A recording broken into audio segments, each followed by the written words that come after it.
Hi friends, welcome to defence lover. आज हम पिछली कड़ी में हमने महात्मा गांधी के भी जो मिथ्स हैं उस पर हम बात कर रहे थे। आज हम कर्नल नीना भटनागर जी के साथ बात करेंगे कि हमारा एक सवाल था कि गांधी जी ने भगत सिंह जी के लिए कुछ नहीं किया। मतलब कि अगर गांधी जी चाहते तो भगत सिंह जी कुछ कर सकते थे। ये एक तरह का मैसेज है जो हमारे पास, मतलब ये हमारे व्हाट्सएप पे भी आता है और सब जगह पे हमारे पास आता है कि Gandhi ji did not try to save Bhagat Singh. तो सर, ये इसके पीछे क्या फैक्ट्स हैं और किस तरीके से हम इस जो ये चीज़ है ये सच भी है या नहीं है, या फिर हो सकता है गांधी जी ने ट्राई भी किया हो। तो इसके पीछे सर फैक्ट्स क्या है? राघव, यही थोड़ी ना है, बहुत कुछ आता है। ओके। एक आदमी को दिखाते हैं कोड़े खाते हुए और फिर जी जी। बोलते हैं कि कोड़े किसी ने खाए हाँ हाँ। हाँ जी हैं। सर, वो हाँ सर, वो तो बहुत like there are so many things that come right. Against Gandhi ji. Yes. कोई कहता है कि ये आजादी जो है इनसे मिली नहीं, आजादी तो हाँ, वायलेंस से मिली है, तरह चरखे तरह से की। कोई कहता है चरखे से आज़ादी नहीं मिली। हाँ, तो चरखा तो अपन बाद में देखेंगे जी कि जी। क्या हुआ क्या नहीं हुआ, लेकिन ये कई तरह के कंपैरिजन आते हैं। मुझे तो कई बार अचरज होता है कि आप लोगों की जनरेशन पता नहीं क्यों कंपैरिजन पे उतरी हुई है। अब ये क्या कारण है, कौन करवा रहा है, इस हाँ सोच को डाल रहा है, मुझे नहीं समझ में आता। क्योंकि मेरी समझ में तो ये है कि जी। वो कोई मैच नहीं चल रहा था फ्रीडम मूवमेंट। राइट, कि 1757 से 1757 से जब से अंग्रेज आए तो ढेरों राजा लड़े, मराठास लड़े, सरदार सिख वॉर्स हुई, मैसूर वॉर्स हुई, 1857 हुआ, यशवंतराव होलकर वन लड़े हैं, भीमाबाई जी लड़ी। तो ढेरों लोग लड़े और हार गए। अब आप इतने लोगों ने आज़ादी के लिए काम किया, अब हम एक दूसरे का कंट्रीब्यूशन ही करते रहे, ये कोई मैच थोड़ी ना चल रहा था। जो हम उनका उनके मैच में किसका क्या कंट्रीब्यूशन था वो करें। एनीवे, जब अब आप लोग कर ही रहे हो हाँ सर, ये तो मतलब एक्चुअली ये ऐसा ऐसे लग रहा है कि ये कंपटीशन जैसा बना रहे हैं, क्योंकि maybe they are not aware of the facts that what happened and what. नहीं, मुझे ऐसा लग रहा है कोई करवा रहा है जानबूझ के। कोई जानबूझ के ये चीज करवा रहा है। अब क्यों करवा रहा है ये मुझे नहीं समझ में आता। पॉलिटिकल अब आप मोटिव। ही बताओ। अब मेरा कि आजादी से पहले, मतलब 1900 से लेके हम 1947 तक लगा है, तो क्या उन लोगों को मालूम था कि 15 अगस्त को 1947 को आजादी मिलेगी? ये कोई फिनिश लाइन 100 मीटर रेस थोड़ी ना थी कि वो आपस में कॉम्पीट कर रहे थे। मेन मुद्दा था हर हर व्यक्ति और हर संगठन अपने अपने ढंग से लड़ रहा था। लेकिन अब पॉइंट ये आता है कि कौन कौन से संगठन थे उस वक्त जो पॉलिटिकल एरेना में थे। So, मुस्लिम लीग, हिंदू महासभा ओके। हाँ, हिंदू महासभा, मुस्लिम लीग। और कांग्रेस ओके। एंड फिर और भी होंगे सर, दो तीन। एक ये भगत सिंह का भी था जो उन्होंने बनाया था, ओके। हाँ। Revolutionary okay. हाँ। Socialist okay. रिपब्लिकन जो। हाँ। और ये गदर पार्टी हो गया। ओके। फिर बी आर अम्बेडकर वाला हो गया एक। ऐसे ओके। 5 6 हो गए। हाँ जी। ओके। अकाली दल हो गए। अकाली दल वाला हो गया। राइट। पेरियार साहब वहां पे साउथ साउथ में में। थे जो द्रविड़ मूवमेंट चला रहे थे। जी। अंबेडकर जी अपना दलितों की और अनटचेबल्स के राइट्स के लिए लड़ रहे थे। हिंदू महासभा हिंदुओं के लिए लड़ रही थी। अकाली दल सरदारों के पॉलिटिकल राइट्स के लिए लड़ रही थी। कृषक एक थी यूनियनिस्ट पार्टी पंजाब में, जी। उसमें मुस्लिम्स काफी थे, वैसे तो थे हिंदू भी उसमें, लेकिन वो फ्यूडल लैंडलॉर्ड्स की तरफ से उनके हक के लिए लड़ रहे थे। ऐसे ही कृषक प्रजा पार्टी थी वेस्ट बंगाल में, जिन्होंने ओके। मुस्लिम्स को वो एंटी फ्यूडल उसके लिए लड़ रहे थे। अच्छा। तो राइट। अब ये सारे होते हुए इनमें से आप गिनो कितनों ने आजादी के लिए कोई मूवमेंट चलाया। ये सब अपने अपने कास्ट और अपने अपने उसके लिए ही सब कर रहे थे। आज़ादी के लिए तो सिर्फ एक कांग्रेस है जो थोड़ा, जिनका, थोड़ा। हाँ, थोड़ा। जिन, हाँ। है। जी। अगर अब आपने पढ़ा ही नहीं कि हम्म। कौन से मूवमेंट्स चले, civil disobedience movement, non cooperation movements, Gujarat में फार्मर्स के लिए चंपारण, जी ये सर। सब क्या था? क्विट इंडिया मूवमेंट, हाँ। सोल्ट सत्याग्रह। Yes sir. तो ये तो सब जो इतने सारी पार्टीज के आपने नाम गिनाए, जी हिंदू महासभा, मुस्लिम लीग, जरा पढ़ो कि इनमें से कितने पार्टीज ने देश की आजादी के लिए वो चलाए थे सर, इन्होंने तो नहीं चलाया सर, क्योंकि they are only focused on getting the things to their own religion, for their own community, community religion. Right. Yes sir. Yes. और of doctor course. Ambedkar ji. ने अपने दलितों के लिए बहुत काम किया, हिंदू महासभा हिंदुओं के लिए कर रही थी, मुस्लिम लीग मुसलमानों के लिए कर रहे। भैया कोई हिंदुस्तान के लिए कोई सोच रहा था? नो सर, ऐसा कलेक्टिवली कोई नहीं सोच रहा था कि एक पूरा जो ब्रिटिश एडमिनिस्ट्रेशन के तो अंदर फिर जो पूरा इंडिया कौन है। सोच रहा था, फिर कौन सोच रहा था उसके लिए? Gandhi ji and Congress, I guess. सो अब आप इन्हीं लोगों से उम्मीद करते हो कि ये गांधी जी की तारीफ करें। हम्म। ऐसा कैसे हो सकता है? ये तो ये बात हुई कि राहुल गांधी से पूछो कि मोदी जी अच्छा काम कर रहे हैं नहीं कर रहे हैं। Right right. तो ये जो एलिगेशंस लग रहे हैं, आपने कुछ कंट्रीब्यूशन तो किया नहीं, हम्म। राइट। आपका आउटलुक था बड़ा नैरो कि मेरी जाति, मेरा धर्म, मेरी कम्युनिटी का भला हो जाए। उसके लिए ये लोग आपस में भी हॉबनॉबिंग करते थे। यहां तक कि जब 1940 में मुस्लिम लीग ने ये डिक्लेयर किया कि उन्हें पाकिस्तान चाहिए, तब भी 1943 तक हिंदू महासभा मुस्लिम लीग के साथ सरकार बना रही थी। जी सर। तो ये भाई क्यों सिंध, बनवाई थी, क्यों बनाई थी? नॉर्थ वेस्टर्न फ्रंटियर सिंध में प्रोविंस भी में। बनी थी, जी सिंध सर। में भी बनी थी। यस कि सर। कृषक प्रजा पार्टी जो कि मुस्लिम मुस्लिम उसका तो प्रेसिडेंट या वाइस प्रेसिडेंट जो था वो ईस्ट पाकिस्तान का प्राइम मिनिस्टर भी बना था। Yes sir. तो ये तो या ये भी कहते हैं कि अब आज ही के तो फिर वो कहते हैं तो फिर सावरकर यार, हैज डन सो मच। तो फिर अब आपकी जनरेशन इन्हीं लोगों को, फिर ये एलिगेशंस कौन लगा रहा है? इन लोगों को इन चीजों को समझना चाहिए ना। किया कुछ नहीं, एलिगेशंस लगाना है कि तुमने ये नहीं किया, तुम्हारे कारण ऐसा हो गया। अरे भैया तुमने क्या किया यार?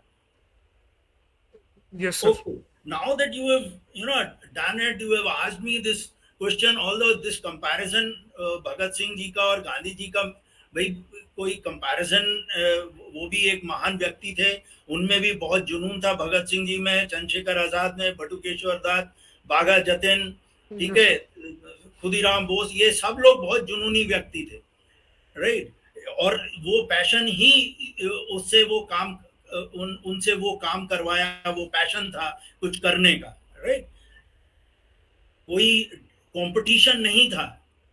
ये सिर्फ एक उनको लगता था, वो यंग लड़के थे जिनको ये लगता था कि हम जब तक अंग्रेजों को, वो है ना टिट फॉर टैट, खून का बदला खून, यस तो सर। जब तक हम उनका खून नहीं बहाएंगे तो वो यहाँ से जाने वाले नहीं है, राइट। एक आदमी, बुजुर्ग आदमी है, वो कह रहा है कि मैं पिछले 100 वर्षों से इतिहास उठा के देख लो, इतना लंबा समय जो है हमने राजाओं को और सेनाओं को लड़ते हुए देखा, सब हार गए। अंग्रेजी सेना और अंग्रेजों के पास, सरकार के पास इतने रिसोर्सेज हैं कि वो हमें किसी वक्त भी वो कर सकते हैं।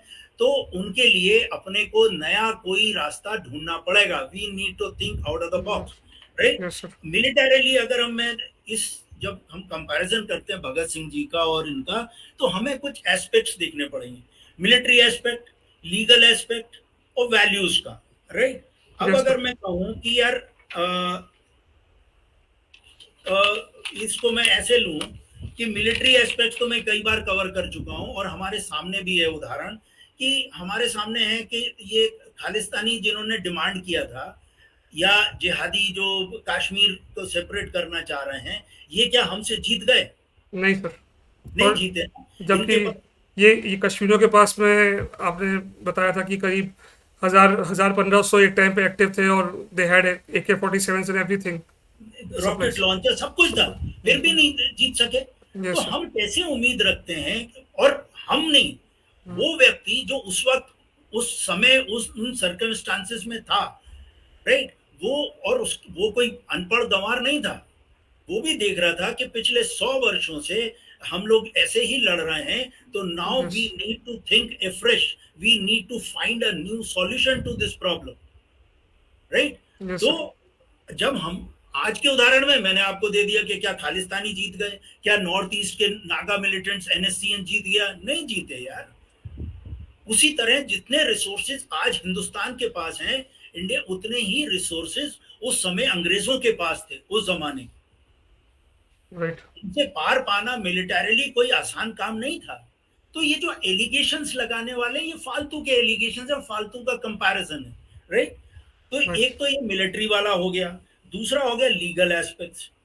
अब लीगल एस्पेक्ट्स ऐसे हैं, मैंने आपको शायद कभी डिस्कशन भी हुआ हो, 2 साल पहले मेरे एक मित्र थे बड़े इन्फ्लुएंशियल, उनके बेटे ने कुछ हॉस्टल में लड़ाई झगड़ा कर लिया। इनको जी। मैं मेल आ गया कि your son has been rusticated for 1 year. अब ये दौड़े दौड़े जब कॉलेज पहुंचे बच्चे को लेके, तो रास्ते भर बेटे ने अपनी कहानी सुनाई, ठीक है, कि ऐसा हुआ था वैसा हुआ था। तो ही वॉज कन्विंस कि मेरे बेटे के साथ ज्यादती हुई है। जब वहां पहुंचे तो पता लगा डीन ने जो है वो खड़ा कर दिए 10 विटनेस जिनके साथ यस सर। इसने मारपीट की थी। मेस में झगड़ा हुआ, मेस तोड़ मारी है, फैकल्टी हॉस्टल वार्डन को पिटाई विटाई हो गई। And mind you this boy was studying in a top ranking institution. तो उन्होंने कहा कि साहब हमने इंक्वायरी की है, ये 3 लड़के हैं जिनके खिलाफ एफआईआर भी दर्ज है। अब ये यस सर। मेरे कॉलेज की पॉलिसीज हैं, मैं इनको नहीं ले सकता 1 साल के लिए, और हॉस्टल में तो घुसने नहीं दूंगा। अब इनके पास क्या चारा था? उनके पास ये चाह रहा है कि सर या तो ये अपोलोजाइज कर लें थोड़ा सा, तो उससे थोड़ा तो कम होगा चीज़ों को लेके। ओके, या बाकी ये है कि उसमें भी उनको फुल पार्डन उनको नहीं मिलेगा, कि हाँ, भाई क्योंकि because they have obviously they have destroyed okay, and they have also beaten up their faculty members. या तो यही चाह रहा है कि ये बच्चे लोग हैं वही अपोलोजाइज करें exactly, on the behalf of their parents, everyone. Exactly. So when the father was an influential guy, उसका काफी, और वो काफी पत्ते वत्ते लगा के गए थे, वो ऐसा नहीं है कि वो ऐसे ही पहुंच गए थे। लेकिन the Okay. Dean did not, he said कि I am answerable to these boys जो पिटे हैं। मेरी Yes. प्रॉपर्टी कॉलेज की, और कॉलेज के नॉर्म्स हैं, कोई ऐसा सड़ा सा कॉलेज तो है नहीं। सो साहब आप, ठीक है, आप अपनी जगह आप माफी मांग रहे हो, लेकिन ये इससे काम नहीं चलेगा। So finally the son, all these 3 boys had to give a written apology Apology. Letter, ठीक है, एपोलॉजी टू दी डीन। और हाथ जोड़ के वो जो फैकल्टी मेंबर था, वार्डन वगैरह, इन सब से माफी Hmm. मांगी। तब भी प्रिंसिपल ने एक ही 6 महीने का ही रेस्टिकेशन रिवोक किया, Yes, sir. पूरे साल भर का नहीं किया ना। अब हम इसी चीज को लगाएं यहाँ पर। भाई गांधी जी, ठीक है, he was a reputed, he had his own reputation, right. लेकिन लीगल इश्यूज के एफआईआर बच्चों के खिलाफ दर्ज है, यहाँ पर भी एफआईआर दर्ज है। और Yes, sir. वो जो कानून है, आईपीसी के धाराएं और ये सब, वो आज भी चलती हैं। जो अंग्रेजों ने कानून दिया है वो आज भी एप्लीकेबल है। इन सब भगत सिंह पे आई थिंक मर्डर के चार्जेस थे और Absolutely, bomb and blast it के was चार्ज थे। absolutely. So it was an तो गांधी जी ज्यादा से ज्यादा ये कर सकते थे कि एक लीगल टीम भेज दी कि Yes, भाई sir. You study the case, how can we help these boys out, they are young boys, right. जब वो लेकर आए कि साहब it's an open and shut case, भरी पार्लियामेंट में बम फोड़ा है, Hmm. and there are evidences which prove that these boys were involved in the murder of so and so Captain Sanders or जो भी था। So ji. it's like an open and shut case. Now फिर क्या option बचता है? फिर option ये बचता है कि यार, जैसे इसका फादर, इस बच्चे का फादर जाके उनके आगे माफी मांग रहा Hmm. था, और प्रिंसिपल ने मना कर दिया कि आपकी माफी से कोई काम नहीं बनता है, it's your Hmm. Boy who has done it. So Gandhi ji said के यार, okay, ask these boys to apologise. If they are willing to apologize, then I will have an upper hand to go and request the concerned person कि भाई Hmm. ये बच्चों से गलती हो गई, इनकी पनिशमेंट इतनी सीवियर ना करें। Yes, sir. What have they done? They didn't even apologize. Now Yes. once again I come to this कि यार, हम लोग आज क्या डिस्कस कर रहे हैं, हम लोग ग्रोन अप लोग हैं, राइट। हमें ये समझना चाहिए कि जब भी हम कोई काम करते हैं, उसके कुछ ना कुछ आउटकम और कॉन्सिक्वेंसेस तो होते ही हैं। अगर हम ये बगैर समझे एनडीए में भी हमें कहा जाता था कि बेटा अगर पंगे ले रहे हो तो उसके हम्म। कॉन्सिक्वेंसेस समझ लो, फिर मत यस। बाद में कहना कि भाई साहब। तो हम क्या किस चीज का कंपेयर कर रहे हैं? These people had passion to fight it out, they fought, right, yes and sir. They fought and they knew the consequences, that's why वो हंसते हंसते उन्होंने फांसी के फंदे पे लटक गए, दे knew the consequences. Okay, yes sir. here was another man who kept telling them as an elderly person, आप पुराने अखबार या जो गांधी जी लिखते थे अखबार वो सब हम्म। स्पीचेस सुन लीजिए, बार बार वो यही बोलते थे कि इससे काम बनने वाला नहीं है, ये मत करो, इससे और सिचुएशन कॉम्प्लेक्स हो जाती है। Yes sir.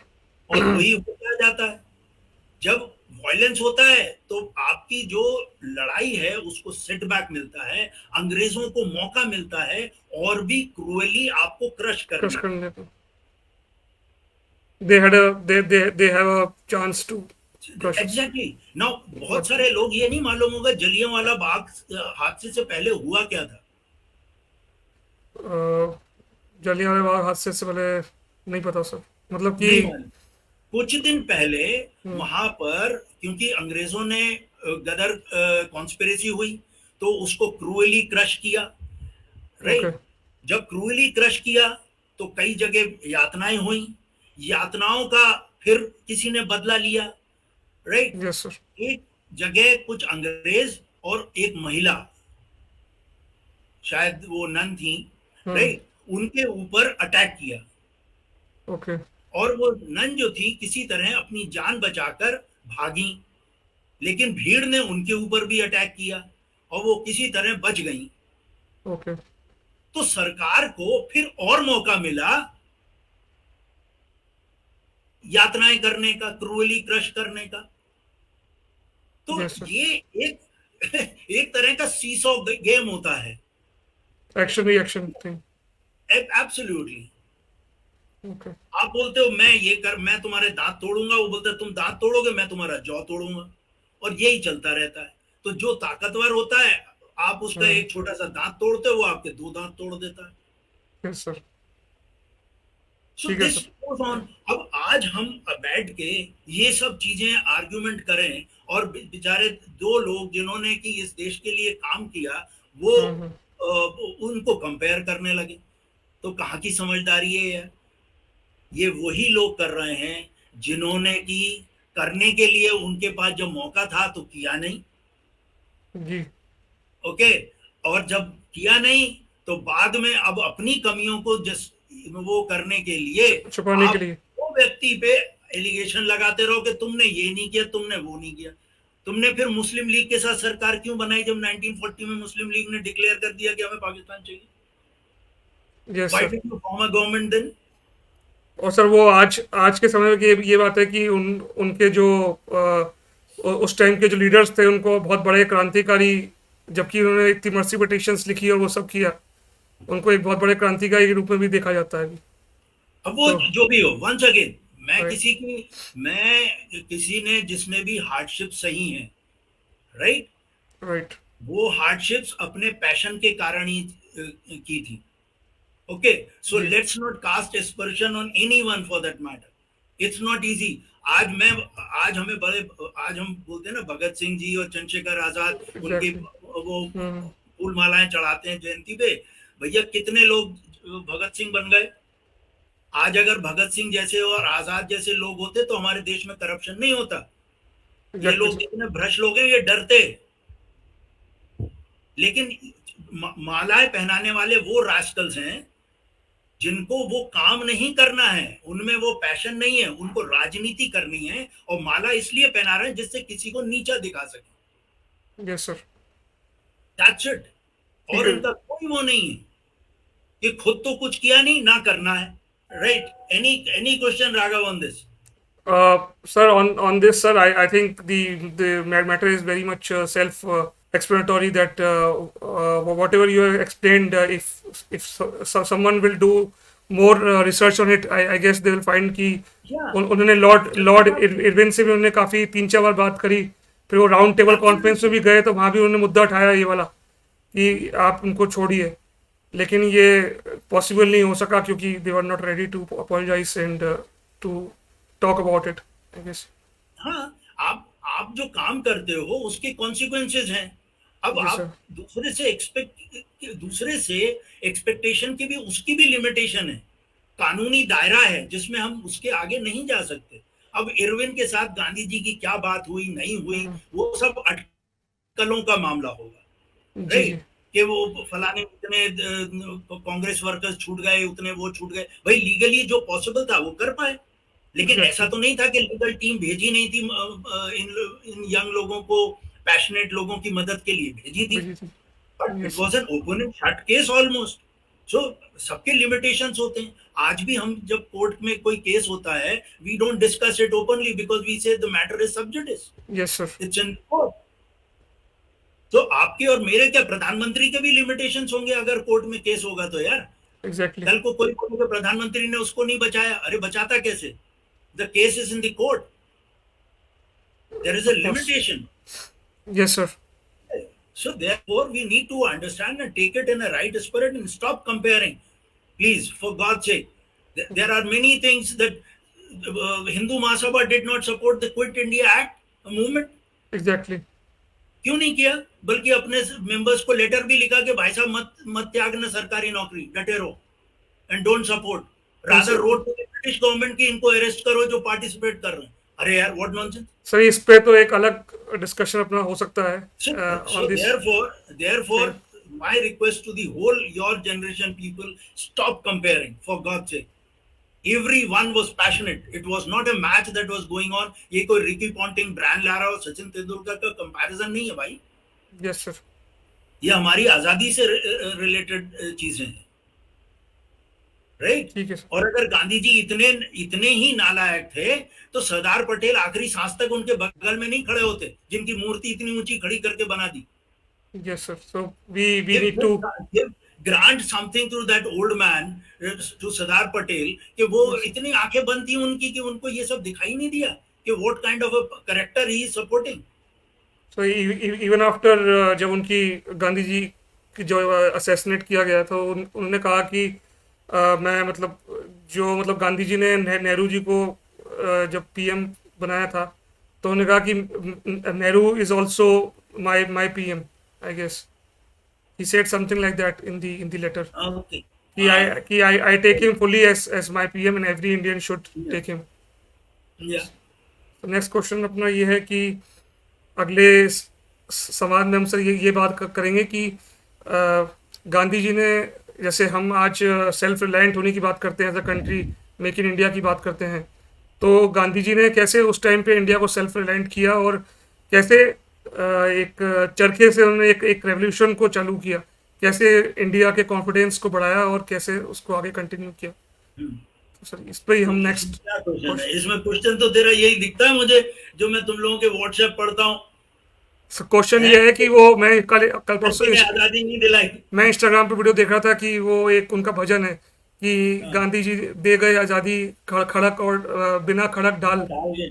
तो उसमें हाँ, उन्होंने किसी ने वो लगा दिया वीडियो और फिर बाद में 20-30 लोगों के वो लगा दिए फोटोग्राफ्स क्रांतिकारियों के। सो हाँ, एज इन कंपेयरिंग देम कि गांधी ने तो शांति से कुछ किया नहीं हम्म, और ऑल दैट। सो मेरे दिमाग में यही आया मुद्दा सर कि इससे पहले ही जब हम चालू करने वाले थे सीरीज की, हमको चरखे से आज़ादी कैसे मिली, तो ये एक बहुत हम्म। इंपॉर्टेंट एक क्वेश्चन है जो हम जिसके पीछे हम 3 वीडियोस अभी तक कवर कर चुके हैं। अब मैंने इसका पार्शली तो आंसर दे दिया कि क्या कश्मीरियों को आजादी मिल गई बंदूक से?